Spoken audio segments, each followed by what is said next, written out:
Welcome to New York. Welcome to New York.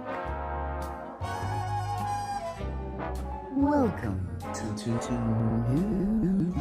York.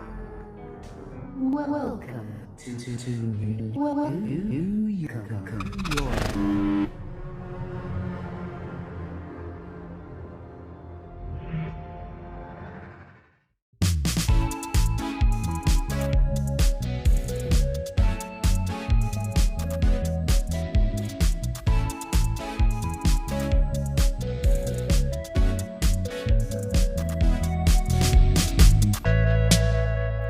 Oi, você aí do outro lado. Meu nome é Lucas Mendes e esse é o Pendurado na Estante, o seu podcast semanal com as melhores dicas literárias, indo de lançamentos até clássicos da literatura, clássicos dos quadrinhos e clássicos dos mangás, às vezes em 10 minutinhos e às vezes em muito mais. Então, gente, mais uma semana aqui com vocês, mais uma oportunidade que eu tô tendo aqui de usar essa plataforma para dialogar e trazer o que eu considero bom e muito em breve o que eu não considero tão legal assim. Mas hoje ainda a gente tá tendo essa vibe positiva e eu queria trazer uma duologia.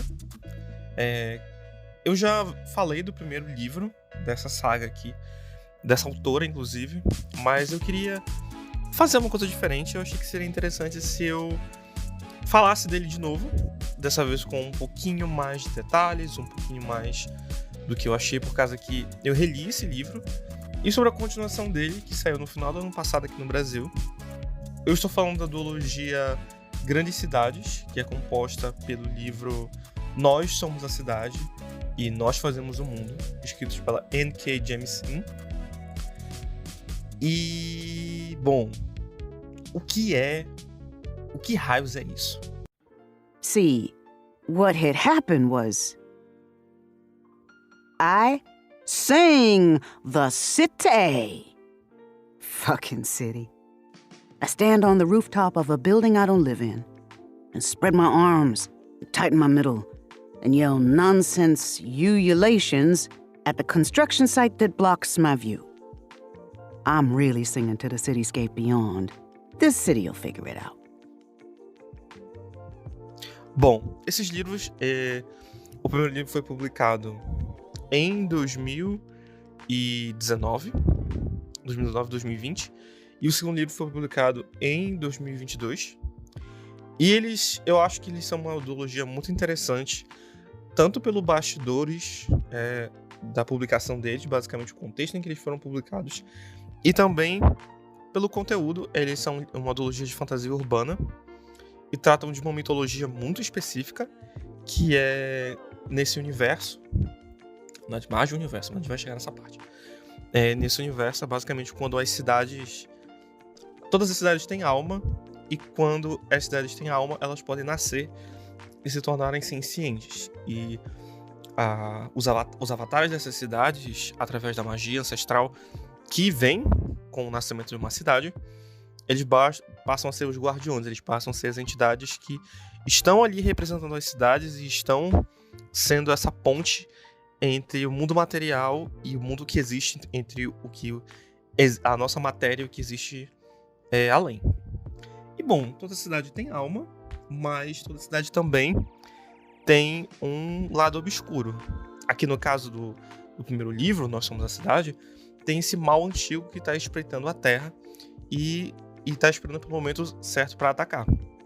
E quando a alma de Nova York desperta e Nova York nasce e se corporifica na figura de um franzino garoto de rua, o ataque que se segue é brutal. E aí o menino, que é o avatar da metrópole, ele fica em um coma mágico e a cidade corre perigo terrível, com um mal que começa a infestar tanto as ruas quanto as pessoas, ameaçando destruir tudo. E aí, outros 5 avatares são chamados à luta. Em Manhattan, um jovem universitário, chamado, entre aspas, Manny, você vai entender o porquê das aspas também, sente o pulsar da metrópole e compreende seu poder. No Bronx, a editora indígena Yenap, de uma galeria de arte, descobre estranhos grafites que atraem de maneira irresistível. No Brooklyn, uma antiga MC que entrou pra carreira política consegue ouvir a música da cidade. No Queens, uma imigrante indiana com um visto de estudante não entende como pode ser uma parte de um lugar que mal reconhece como cidadã. E, em Staten Island, a filha oprimida de um policial violento sente o resto da cidade chamando por ela. Enquanto isso, o Avatar de Nova York dorme, esperando que seus distritos consigam se unir e expulsar de uma vez por todas o invasor monstruoso à caça deles. Então, eu acho que é muito bom frisar primeiro quem a N.K. Jemisin é. N.K. Jemisin é uma autora norte-americana. Ela é de Nova York. Ela fez história em 2016. Ela ganhou o prêmio Hugo, quando os prêmios Hugo ainda não estavam envoltos em polêmicas. Mas ela foi a primeira autora negra a receber o prêmio Hugo na cadeia principal pelo livro A Quinta Estação. Ela é uma blogueira política, ela é feminista, ela é antirracista, obviamente, ela é uma mulher negra. E ela tem uma coluna no New York Times chamada Otherworldly. E ela tem um trabalho muito interessante na mídia mainstream. A Quarta Estação provavelmente é o livro mais popular dela, mas ela também foi responsável pela minissérie Lanterna Verde, Far Sector. Me esqueci agora da tradução. Momento bilíngue. Eu acho que é Setor Final, se eu não me engano. Mas ela escreveu essa série do Lanterna Verde, criou uma Lanterna Verde nova, a Joe Mulligan, e é uma minissérie sensacional. E a Joe Mulligan é uma personagem tão boa que a DC acabou incorporando ela no universo principal. Lanterna Verde, Setor Final. Ela foi publicada no Brasil em 2 volumes, essa minissérie, 2 encadernados. Muito boa. Talvez até rendesse um episódio aqui. Enfim. Como vocês podem ver, ela é uma autora muito focada em política. Ela é uma autora muito...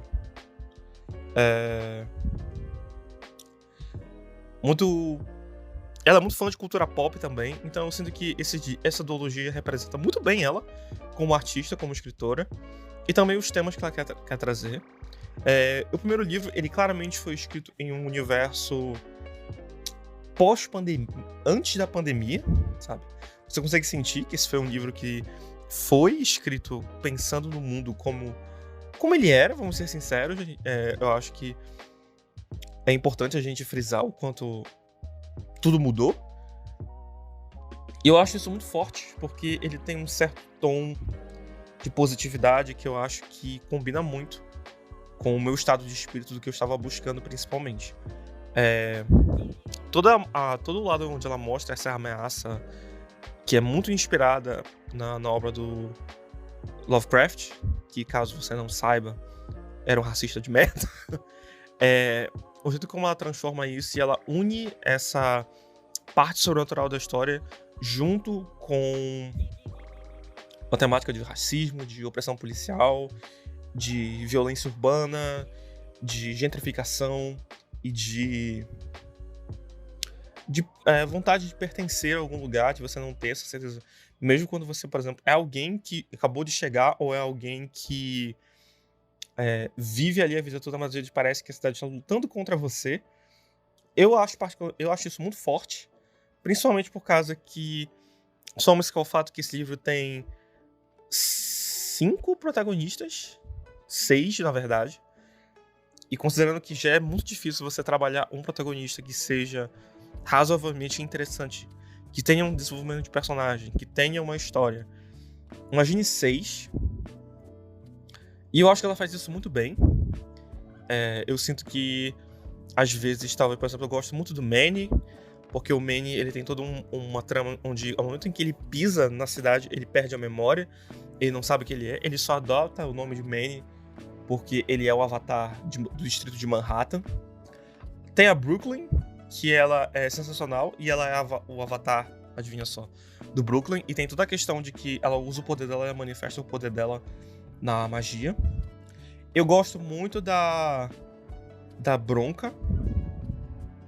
Ela é a diretora de artes, e eu gosto muito como a N.K. Jemisin ela trabalha a Bronca como uma mulher indígena, como uma lésbica e como uma pessoa de idade. Então alguém que já viu mundo da luta, que estava presente na militância. Tem até um negócio que fala que ela estava em Stonewall, na própria revolta, tipo, perto.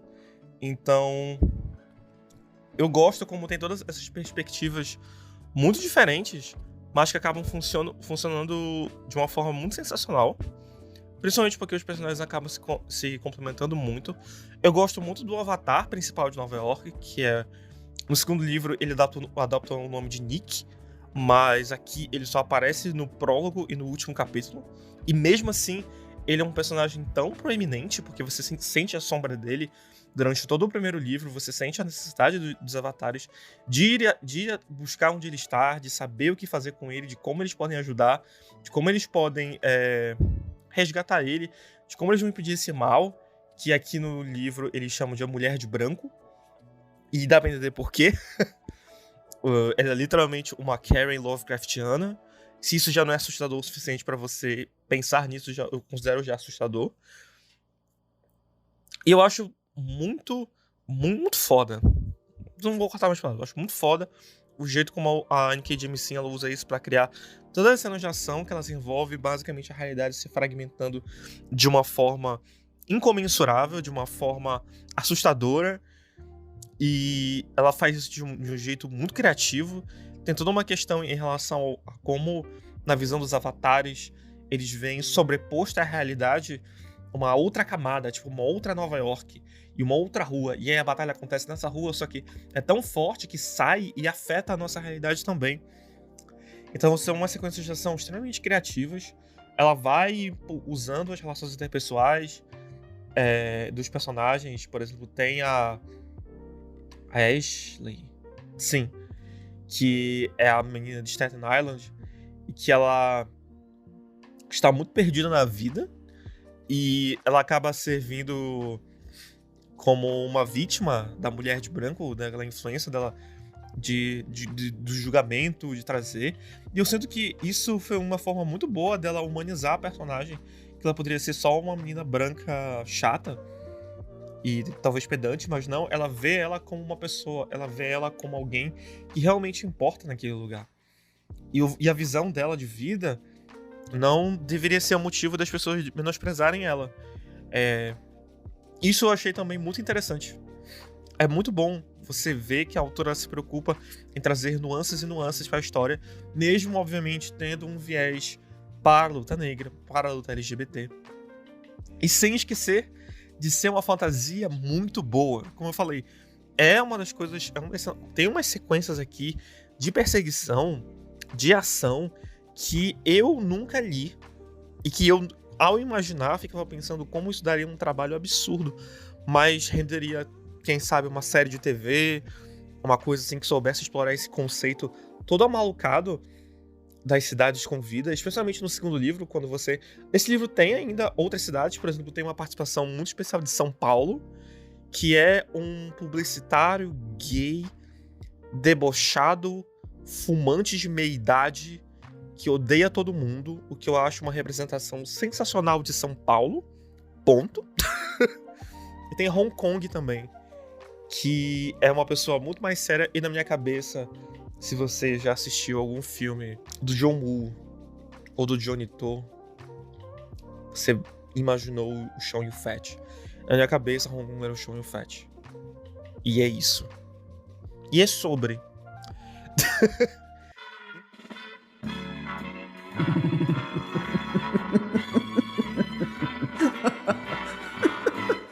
Welcome to New York. Welcome to New York. Welcome to New York. Oh, yes. Welcome to New York.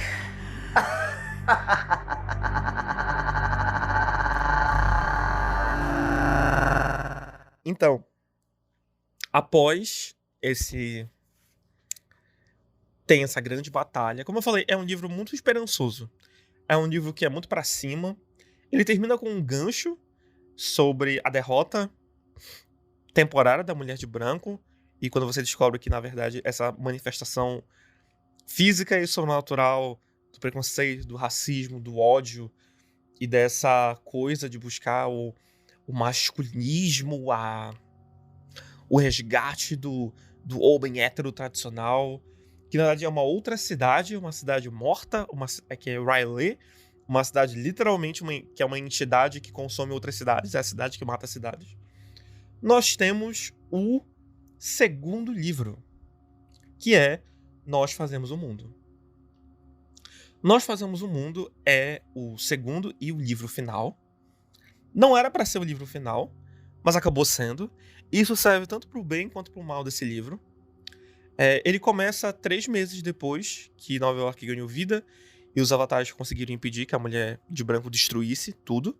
Só que agora o inimigo ele tem poderes um pouco mais sutis à sua disposição, que é a retórica política da gentrificação.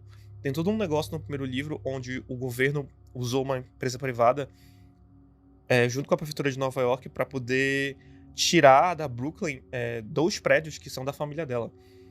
Que a família tenha gerações não, que ela tenha décadas, construído com dinheiro suado, com muita coisa que eles foram tirados justamente para essa empresa privada. E junto com xenofobia e medidas para manter a lei e a ordem. E isso pode destruir a cidade de dentro para fora. E agora, para impedi-lo, impedir a mulher de branco, os avatares precisam se unir às outras grandes cidades para salvar todo o universo da destruição iminente. Cara, uma das coisas que eu mais gosto desse livro, indo pra parte positiva, antes a gente ver das coisas que eu achei meio é que ele mergulha um pouco mais na mitologia, no lore.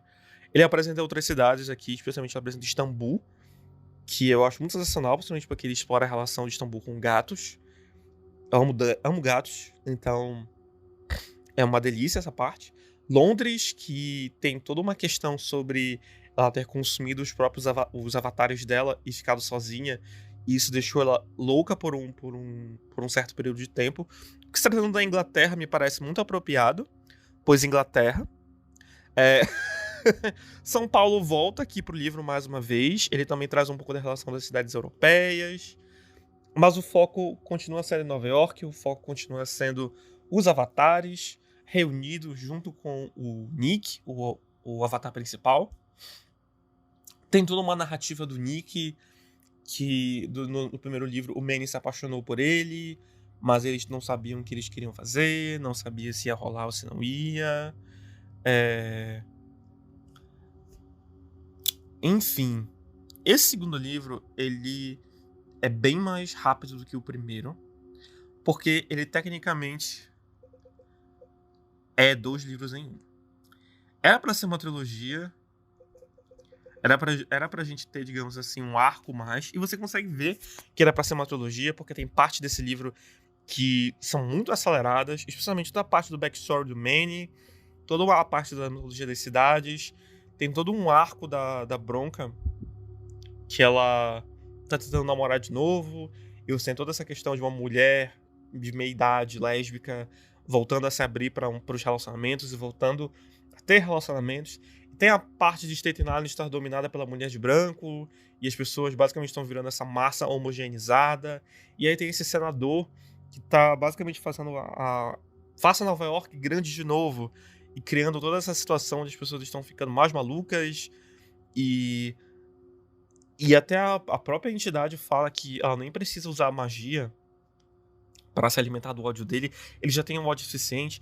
Aí você vê esses tentáculos se espalhando pra polícia, se espalhando pros deputados, se espalhando pros juízes, se espalhando para as pessoas comuns do poder público, e isso tira poder dos avatares da cidade, e isso deixa eles à mercê de ataques muito piores do que somente os ataques sobrenaturais. E pra mim essa é a parte que merecia mais espaço no livro. Eu sinto que esse talvez fosse seu tema. Tem toda uma trama da Brooklyn assim, sendo prefeita, que eu achei particularmente muito boa, mas ela acaba meio que brigando com o plot sobrenatural grande e brigando com a história do Manny, qual é o nome dele de verdade, qual era o propósito dele vindo pra Nova York de verdade, que você vai descobrir que é muito mais ligado à trama maior do que se esperava. E tem toda umas outras histórias, tem pequenos momentos aqui e ali. Tem um capítulo que eu gosto muito, que é envolvendo o colega de quarto trans, que é o Bel, do Manny. E é um capítulo muito bom. Esse livro tem muito isso, de ter esses pequenos capítulos sobre coadjuvantes. Eles meio que aumentam o lore da história e deixam ela mais interessante. É um capítulo muito, muito bom. Eu gosto como ele faz um highlight da comunidade queer de Nova York. E ele termina com uma conexão com o primeiro livro, com uma taxista que ajudou o Manny no primeiro livro. E eu sinto que ele meio que fecha a história, fecha ali a participação dessa personagem, indicando ela se conectando com o Bel de uma forma que eu achei muito bacana. Eu não estava esperando. Esse é um livro muito romântico. Ele tem Ele tem uma atmosfera muito mais sombria. Ele foi escrito durante a pandemia. E nos agradecimentos do livro, a N.K. Jemisin fala que ela não conseguiu fazer a trilogia porque ela se sentia drenada quando ela olhava para as notícias, quando ela tentava, digamos assim, sentar e trazer essa história. E como essa é uma história que é mais próxima do mundo real do que as outras histórias que ela escreveu, que se tratam de distopias, no espaço além, na DC, ela preferiu encerrar tudo por aqui. Eu lamento por isso, porque eu sinto que esse universo tinha potencial e esse livro podia ser muito maior, tanto para poder explorar todo o plot da eleição, para poder explorar talvez outras questões em relação aos candidatos e outras coisas, mas mesmo assim, eu acho que é um puta livro bom. Como eu falei, isso atropela algumas coisas. Por exemplo, tem todo o romance slow burn entre o Mick e o Manny, se o Nick e o Manny vão rolar, por causa que o Nick não acredita em relacionamento, ele é um viado muito debochado, e o jeito como o livro vai enrolando isso, eles vão se enrolando, eles vão pensando se ele vai, se vem aí, se não vem aí. Eu gosto que o final do livro é o que encerra esse arco e é um encerramento sensacional. Sempre respeito quando livros terminam com sexo gay. Mas eu sinto que existem muitas coisas, sabe? É a mitologia maior. Tipo, toda a sequência da luta final, que começa basicamente nos escombros de Atlântida, é sensacional. É muito, muito, muito boa. Mas podia ser mais. E quando tem a grande batalha final, que quando eles vão confrontar basicamente, os protagonistas vão confrontar os deuses antigos, as entidades primordiais, poderia ter algo mais que só o discurso no jutsu, porque foi o que acabou me passando. E eu não gosto quando é muito discurso no jutsu. Eu gosto de desenvolvimento, eu gosto de ter... E o próprio primeiro livro tem isso. Eu acho uma coisa que é curiosa, porque o primeiro livro, ele é maior... Ele termina com uma coisinha aberta, mas ele é mais bem resolvido. Então acho que essa decisão de fazer 2 livros em um, e nós fazemos o mundo, rouba um pouco do senso de urgência, do senso de desenvolvimento que o primeiro livro já tinha. Mas é tão criativo, os personagens são tão cativantes, a história é tão bacana de ler, e você acaba se empolgando, que eu sinto que contrabalanceia, que equilibra esses elementos. Então, apesar de todos os meus apesares aqui, eu adorei o segundo livro. Amo muito mais o primeiro, mas eu gostei muito do segundo. E eu digo sem medo que se você quer uma coisa que você vai ler uma fantasia urbana, que veja a cidade pelo que a cidade é, não importa qual seja a sua cidade, se você vê vida onde você mora, se você vê que existe uma alma e você quer ver algo que celebre a alma da sua cidade, mesmo que não seja a sua cidade em si, mas que você possa projetar e imaginar esse sistema de magia maluco. Sei lá, eu moro em Belém, então eu consigo ver Belém como uma cidade viva. A minha cidade é viva. E nós somos o motor que dá vida às nossas cidades.